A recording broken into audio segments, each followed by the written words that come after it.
था। सैयद अली गौहर शाह सानी जो जन्म 11 रमज़ान मुबारक 1275 हिजरी बमुताबिक 14 अप्रैल 1859 ईस्वी ते थियो। खेन संदन वालिद सैयद हिज़बुल्लाह शाह जी शहादत बाद 1890 ईस्वीअ में जमायत तरफ़ां पग बधाए चौथे पागारे तौर तस्लीम कयो वियो। ही बुज़ुर्ग जिस्मानी तौर कमज़ोर रहंदा हुआ, इन करे सफ़र करण दौरान जमायत जे तरफ़ां खेन ढकियल डोली यानी महाफ़े में खणी हलण जो रवाज शुरू थियो। उन्ही करे हिन पीर साहिब के जमायत महाफ़े धणी जे नाले सां याद कंदी आहे। जीअं त संदुसि मसनद नशीनी खां अॻु में ई हुर जमायत ऐं अंग्रेज़ हुक्मराननि जे विच में टकरा हलंदड़ हो, जंहिं टकराव जे नतीजे में संदन वालिद साहिब खे ज़हर ॾेई शहीद बि कयो वियो हो। उन करे खेन मसनद नशीनी अहिड़ी टकराव वारी सूरत हाल में संभालणी पइजी वई। खेन हर रोज़ अंग्रेज़नि जे ज़ुल्म ऐं नाइंसाफ़ियुनि जूं दाहूं मिलंदियूं रहंदियूं हुयूं। ॿिए तरफ़ अंग्रेज़ हुक्मरान पंहिंजी ताक़त जे नशे में कुझु ॿुधण लाइ तयार न हुआ। अंग्रेज़नि सांघड़ में अवामी बग़ावत ख़िलाफ़ बलोचिस्तान मां कुझु सरकश माण्हुनि खे सांघड़ में वसाइण शुरू कयो, जिन अचण शर्त आम माण्हुनि सां ज़ुल्म करण शुरू कया, एतिरे हद ताईं जो कुझु लॼा लुट जा बि वाक़िया थिया, जिन ख़िलाफ़ हुरन जे बच्चू बादशाह जी हुकूमत अवामी शिकायतनि ते उन्हनि बलोच माण्हुनि ऐं कामोरनि खे सेखत ॾियणु शुरू कई। अहिड़ी रीत 1893 ईस्वीअ खां 1896 ताईं हुरन जे गोरिल्ला जथनि, अंग्रेज़ ऑफिसरनि ऐं संदुनि हामियुनि ते हमला तेज़ करे छॾिया, जंहिं ते अंग्रेज़ सरकार जूं अहिड़े रद्द अमल खे ॾिसंदे वायूं बताल थी वियूं। अंग्रेज़नि पंहिंजे ॾाढ खे वधाए आम माण्हुनि खे गिरफ़्तार करे 1895 खां लोढ़नि में क़ैद करणु शुरू कयो, जेके अज़ियत खाना हुआ, जिन में औरतनि, ॿुढनि ऐं ॿारनि खे बि बंदि कयो वियो। अहिड़ी सूरत हाल में आम माण्हू उन छिकताण जी तेज़ी खां तंग थी पीर साहिब वटि आज़ार टारण लाइ अचण लॻा ऐं खेसि दाहूं ॾियण लॻा। ॿिए तरफ़ वरी अंग्रेज़नि बि पंहिंजी हार खे लिकाइण लाइ पीर साहिब खे पंहिंजो बनाइण जूं कोशिशूं शुरू कयूं। पीर साहिब इंतिहाई दूर अंदेशी सां उन छिकताण खे आर्ज़ी तौर घटाइण लाइ अवाम ते अंग्रेज़नि जी नाइंसाफ़ी जो बार हल्को करण लाइ कुझु नरमी अख़्तियार कई। नतीजे में अंग्रेज़ सरकार तरफ़ां खेसि शमसुल उलमा जो लक़ब ॾियण जी बि कोशिश कई वई, जेको पाण क़बूल न कयाऊं। उन बैदि पीर साहिब जी हसास दिल सिंध जे माण्हुनि जे आज़ार खे घटाइण लाइ वेड़ बंदि करण जो फ़ैसिलो करे 1896 में बच्चू बादशाह ऐं संदुसि साथियुनि खे कारवायूं बंदि करे पंहिंजा सिर कुर्बान करण जो हुकुम जारी कयो।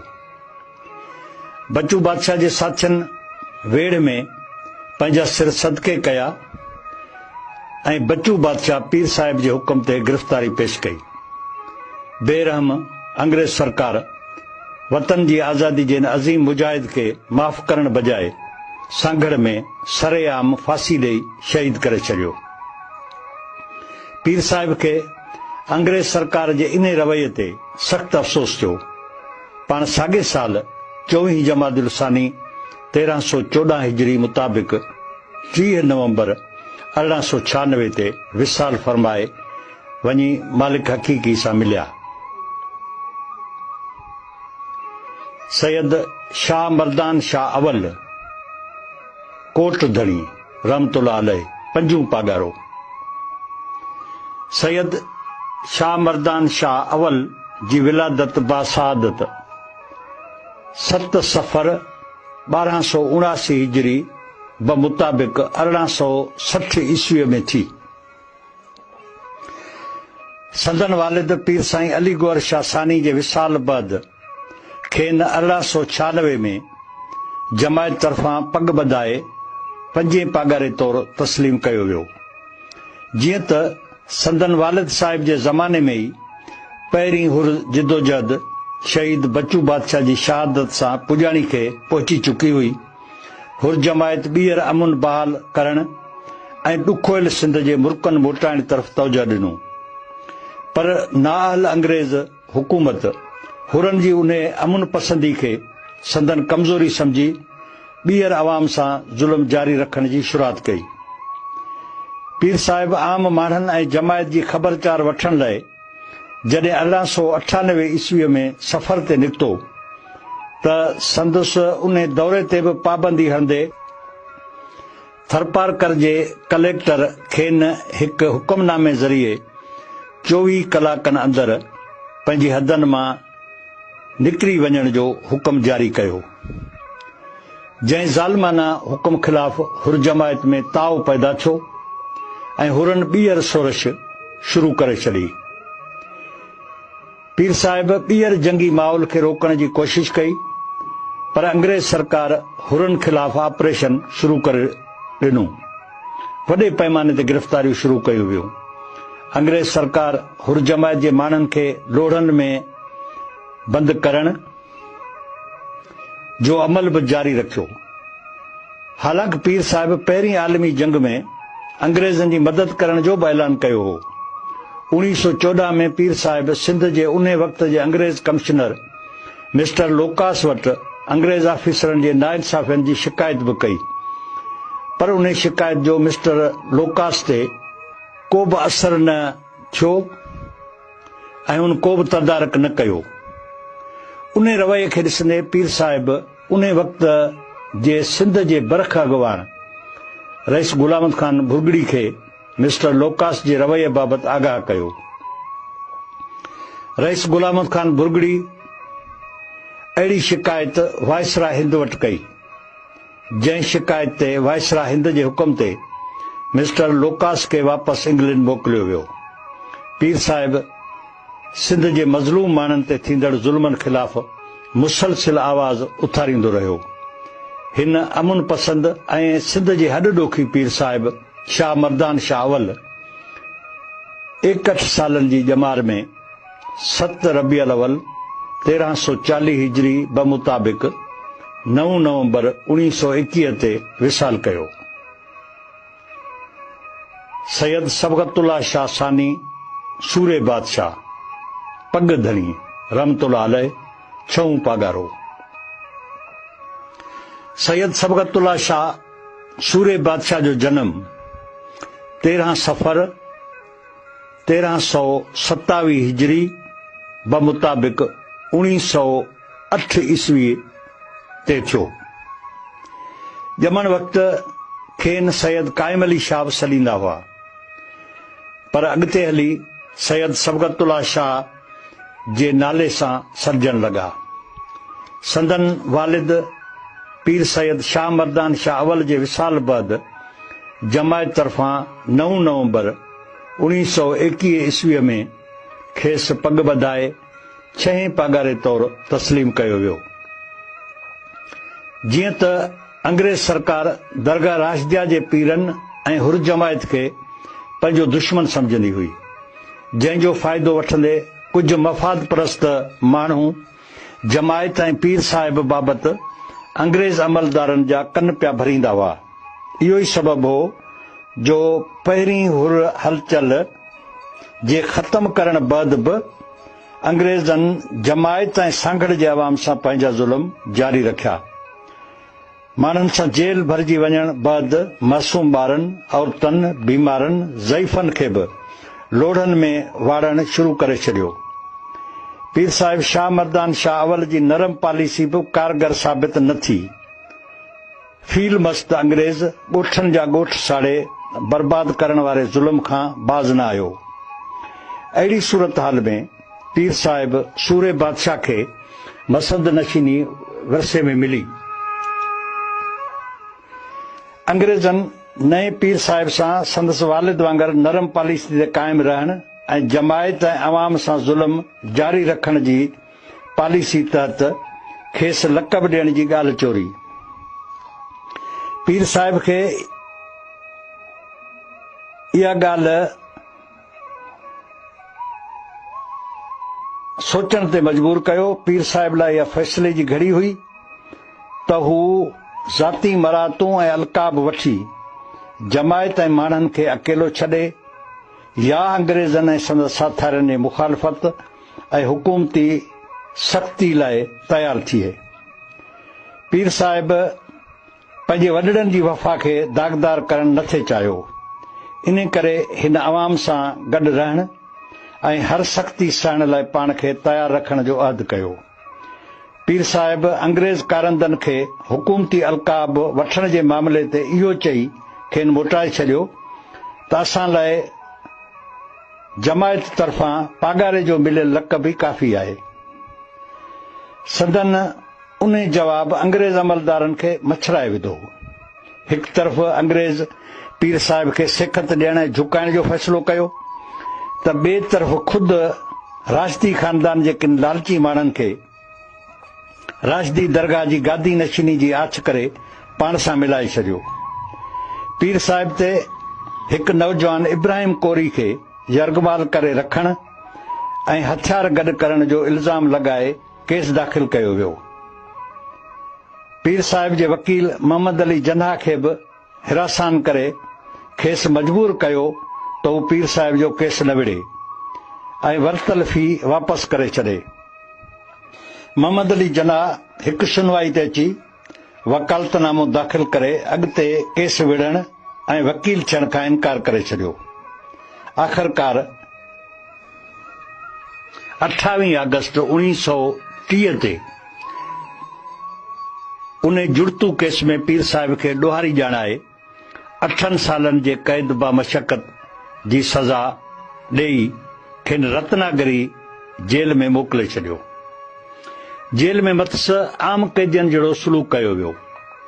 खेसि रत्नागिरी खां सवाइ बदनापुर, राजशाही ऐं अलीपुर जे जेलनि में पुण रखियो वियो।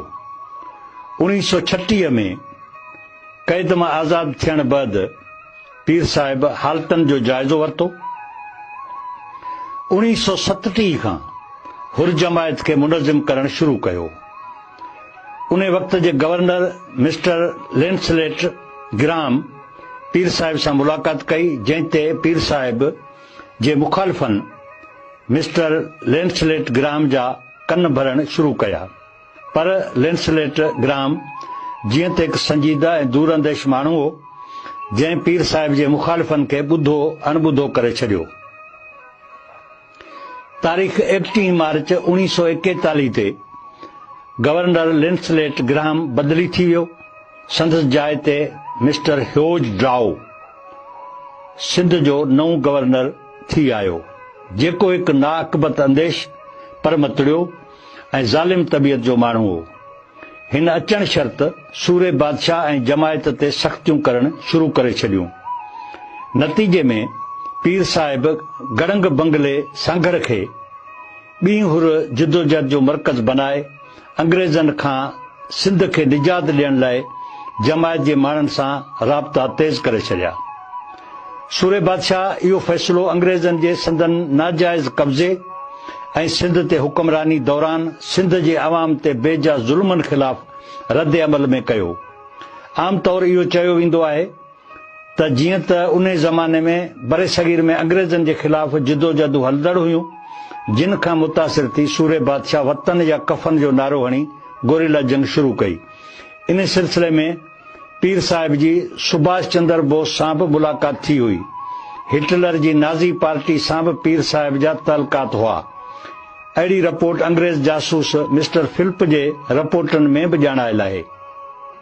लिम्ब्रक बि हुर जिदोजहद बाबति पंहिंजे किताब द टेररिस्ट में पीर साहिब ऐं हुरनि जे जंगी जुनून जी ॻाल्हि कई आहे।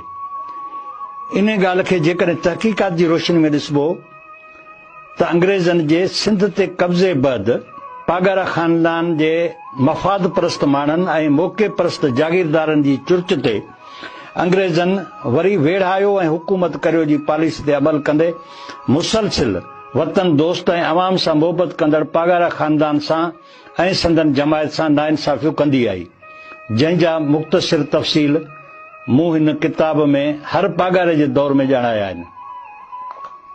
असुल में पीर साहिब अंग्रेज़नि जे नाजाइज़ सिंध ते कब्ज़े ऐं हुक्मरानी दौरान मुसलसिल नाइंसाफ़ियुनि जो हल अंग्रेज़नि जे वतन मां निकाली खे ई समझो, जेको हिकु जाइज़ रद्द अमल हो। पीर साहिब बरे सगीर में हलंदड़ जिदोजहदनि खां मुतासिर थी इहो फ़ैसिलो न कयो हो। उन जे सबूत तौर कुझु तारीख़ी हक़ीक़तनि ते गौर करणो पवंदो। पहिरीं ॻाल्हि त अंग्रेज़नि ख़िलाफ़ 1857 जी जंग आज़ादी ऐं हुर जिदोजहद जे कारवायुनि में किथे बि का हिकु जहिड़ाई नज़र नथी अचे। ॿी ॻाल्हि त सुभाष चंद्र बोस जी पीर साहिब सां मुलाक़ात कॾहिं बि न थी हुई। उन जो सबूत इहो आहे त सुभाष चंद्र बोस जॾहिं 1931 ईस्वीअ में ऑल इंडिया कांग्रेस कमेटी जे इजलास में शिरकत करण लाइ आयो हो, उन वक़्तु सूरे बादशाह रत्नागिरी जेल में कैद हो। वरी 1941 में जॾहिं सूरे बादशाह गोरिल्ला जिदोजहद जी शुरूआत करे रहियो हो, उन साल सुभाष चंद्र बोस नज़रबंदी तोड़े जर्मनी वञी चुको हो। इन करे पीर साहिब जी साणुसि मुलाक़ात करण वारी ॻाल्हि जी किथे बि शायदि नथी मिले। साॻे नमूने जर्मनी खां हथियार मिलण वारी ॻाल्हि जी बि किथां शायदि नथी मिले। पूरी हुर जिदोजहद में किथे बि जर्मनी जो ठहियल हिकु हथियार बि न मिलियो। न ई गड़ंग बंगले या हवेली मिसमार करण वक़्तु को अहिड़ो जर्मनी जो हथियार हथ आयो। इन करे अहिड़ियूं ॻाल्हियूं या मिस्टर फिलिप जूं रिपोर्टूं कूड़ ते ॿधल आहिनि, जेके हथरादू तौर घड़े अंग्रेज़नि पाण खे बेॾोही साबित करण जी कोशिश कई हुई। बरे सगीर में हलंदड़ जिदोजहदनि खां मुतासिर थियण बाबति बि का शायदि नथी मिले। उन बाबति ॾिसबो त पीर साहिब मौलाना उबैदुल्ला सिंधी जी 1939 ईस्वीअ में क़ाइमु कयल जमना निर्बदा सिंध सागर पार्टी में शामिल थियण खां बि इनकार कयो हो, जॾहिं त मौलाना उबैदुल्ला सिंधी ऐं सूरे बादशाह जे विच में मोहबत जो रिश्तो क़ाइमु हो। उन मोहबत जे रिश्ते जो सबूत इहो आहे त जॾहिं पीर साहिब सूरे बादशाह हज ते वियो त मौलाना उबैदुल्ला सिंधी साणुसि उते वॾे एतिराम सां मिलियो ऐं सूरे बादशाह जा हथ चुमी खेसि इमाम जो लक़ब ॾिनो हो। साईं जीएम सैद सां सूरे बादशाह जो मोहबत जो रिश्तो हो, पर जॾहिं साईं जीएम सैद खेसि मुस्लिम लीग में शामिल थियण जी आछ कई त सूरे बादशाह साईं जीएम सैद खे टोकींदे मुस्लिम लीग में शामिल थियण खां इनकार कयो हो।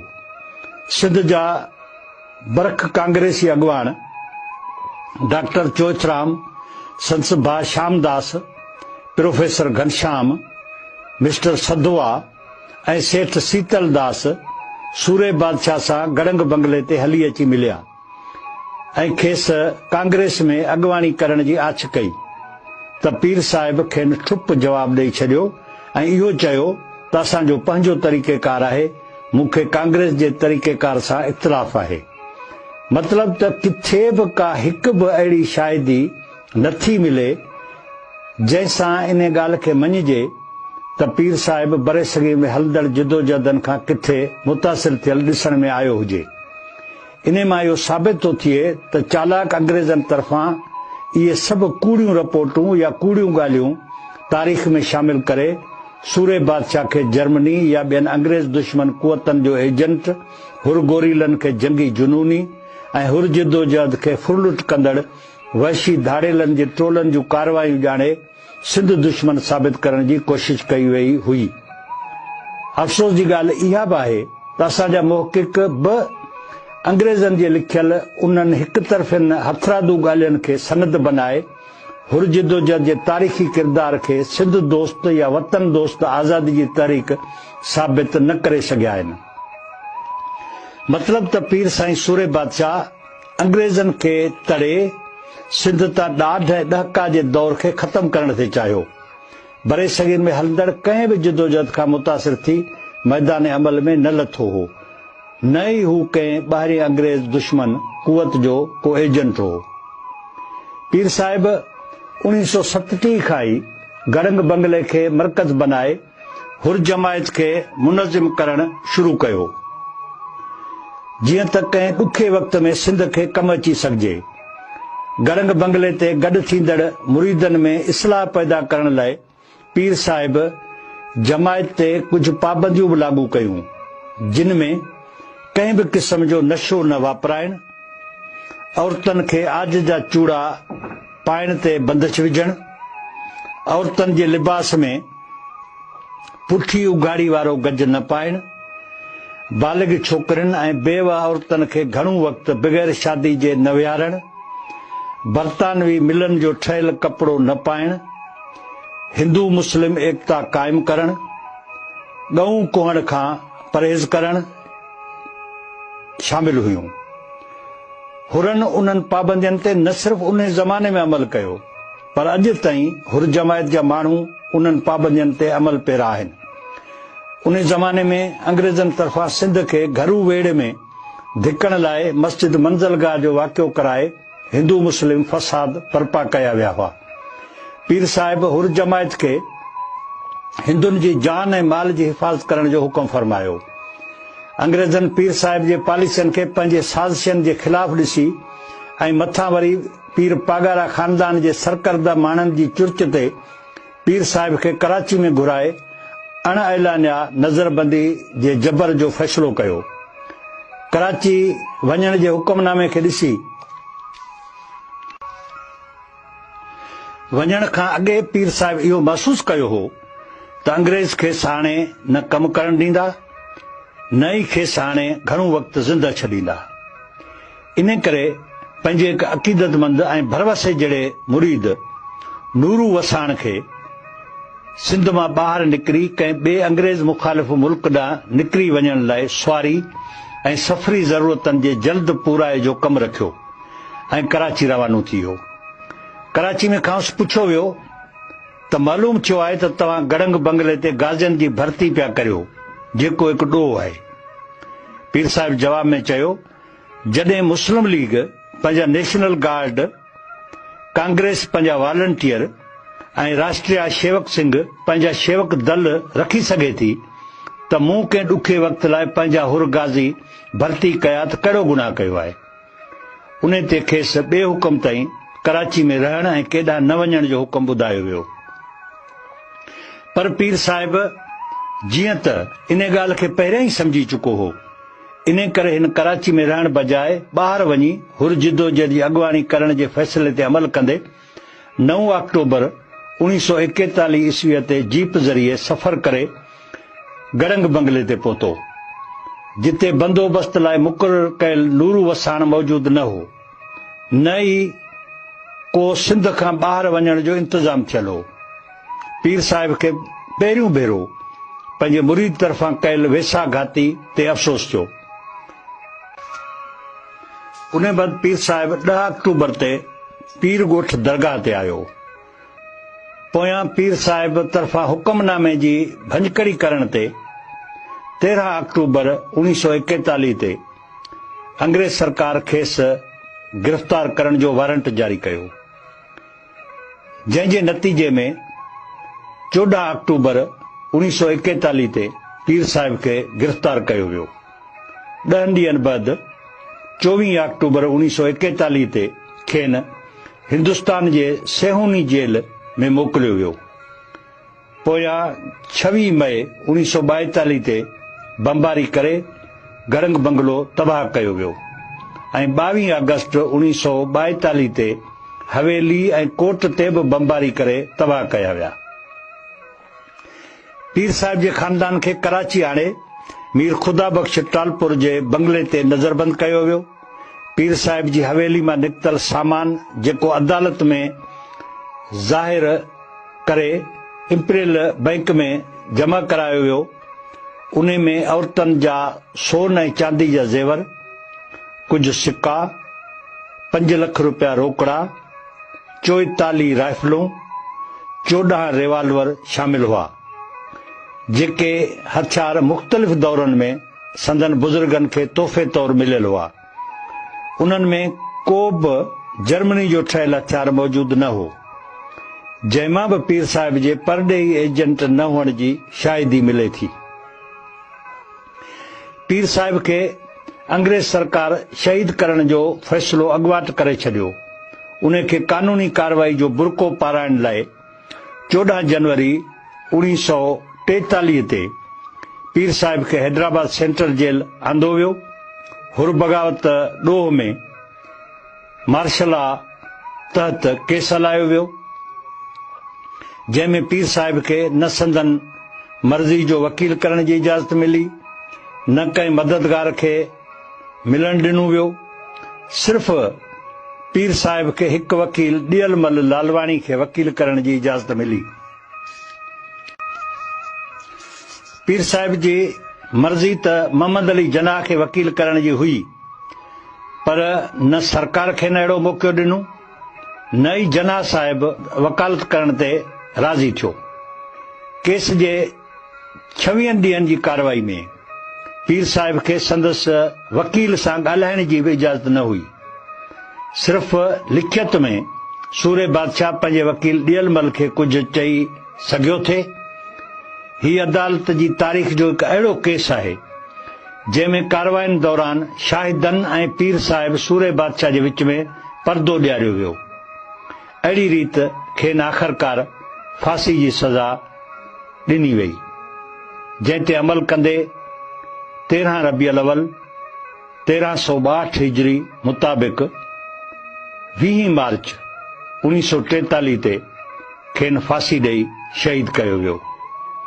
संदन लाश खे बि कंहिं गुमनाम जाइ ते दफ़न कयो वियो, जंहिं जाइ जी अॼु ॾींहं ताईं कंहिंखे बि ख़बर नाहे।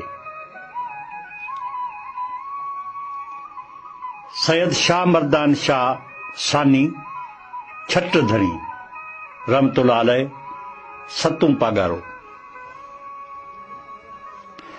सैयद सिकंदर अली शाह मर्दान शाह सानी जी विलादत 8 जमादिल सानी 1347 हिजरी बमुताबिक़ 22 नवंबर 1928 में थी। पाण शहीद सूरे बादशाह जे फर्ज़ंद हुअण जे नाते शहीद सूरे बादशाह जे ख़ानदान खे अंग्रेज़नि तरफ़ां मिलियल समूरनि तकलीफ़नि मां गुज़रिया। शहीद सूरे बादशाह जी शहादत बैदि खेनि ऐं संदन भाउ नादर अली शाह खे 12 फरवरी 1944 ते सिंध मां जलावतन करे पहिरियां ई अलीगढ़ पोइ बर्तानिया ॾिनो वियो, जिते इन ॿिन्ही भाइरनि जी आम माण्हुनि जी हैसियत सां तालीम ऐं तरबियत थी। पाकिस्तान त 1947 ईस्वी में क़ाइमु थियो। अंग्रेज़ बि सिंध मां हलिया विया, पर सिंध में